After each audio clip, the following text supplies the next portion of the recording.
బనక చెర్ల మీద చర్చలు చేయనీకి అసెంబ్లీలో మేము రెడీగా ఉంటాం. సీఎం రేవంత్ రెడ్డి నువ్వు సిద్ధమా?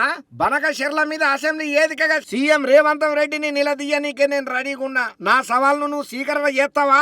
అసెంబ్లీలో బనక చెర్ల మీద చర్చ అవుతున్నప్పుడు మా మైకు కట్టు చేయొద్దు. రేవంత్ రెడ్డి తెలంగాణ ఉద్యమ ద్రోహి. సీఎం హోదాలో కూడా రేవంత్ రెడ్డి తెలంగాణకు అన్యాయం చేస్తున్నాడని చెప్పి ఆరోపణలు చేసుకుంటా వచ్చిండు. తెలంగాణ భవన్ లో హరీష్ రావు సార్ మీడియాతో మాట్లాడుకుంటా రేవంత్ రెడ్డి తెలంగాణకు పట్టిన అబద్ధాల వైరస్ అని మాజీ మంత్రి హరీష్ రావు సార్ గట్టిగానే గరానికి రాబట్టిండు. బయట ఉన్నోళ్ళకేమో సుద్దులు కడతాడు, ఇంటి మనిషి కేసీఆర్ మీద నిందలేస్తున్నాడని గట్టిగానే ఫైర్ అయ్యిండు. మంత్రి ఉత్తమ్ కుమార్ రెడ్డి ఇచ్చిన పవర్ పాయింట్ ప్రజెంటేషన్ హైదరాబాద్ లో కాకుండా అమరావతికి ఇచ్చినట్లున్నదని విమర్శన కూడా గట్టిగానే చేసిండు. Uttam PPT AP CM Chandrababu ఏమన్నా తయారు చేసిండనే డౌట్ అనుమానం కూడా కూడుతున్నది. చంద్రబాబు తెలంగాణ ప్రాజెక్టులను అడ్డుకున్న ముచ్చటను పీపీటీలో ఎందుకు చూపెడతలేరని ప్రశ్నలు వేసుకుంటా వచ్చిండు. అహంకారంతో మాట్లాడితే రేవంత్ను పబ్లిక్ పాతాళానికి దొక్కుతారని హెచ్చరికలను సుతం జారీ చేసిండయ్యా. తెలుగుదేశం చంద్రబాబుతో ఉన్న అనుబంధాన్ని రేవంత్ రెడ్డి ఇంకా మర్చిపోలేకపోతున్నాడని జరంతా కారెడ్డాలాడుకుంటా గట్టిగానే విమర్శలు గుప్పెన చేసిండయ్యా.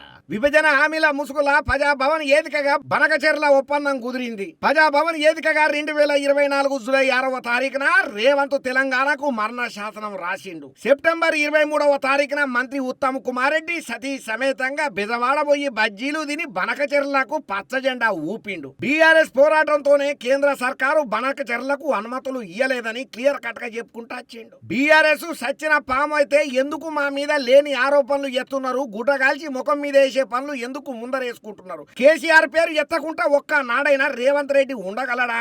ముఖ్యమంత్రిగా కాకుండా రేవంత్ రెడ్డి ఇంకా ప్రతిపక్ష నేత మాదిరి లెక్కనే మాట్లాడుతున్నాడు. ఇరుపక్షాలు కూసోని ఆమోదయోగ్యంగా మాట్లాడుకుందామని మాత్రమే కేసీఆర్ అన్నాడని తేల్చి ఖరాఖండిగా చెప్పిండయ్యా మాజీ మంత్రి హరీష్ రావు సారు.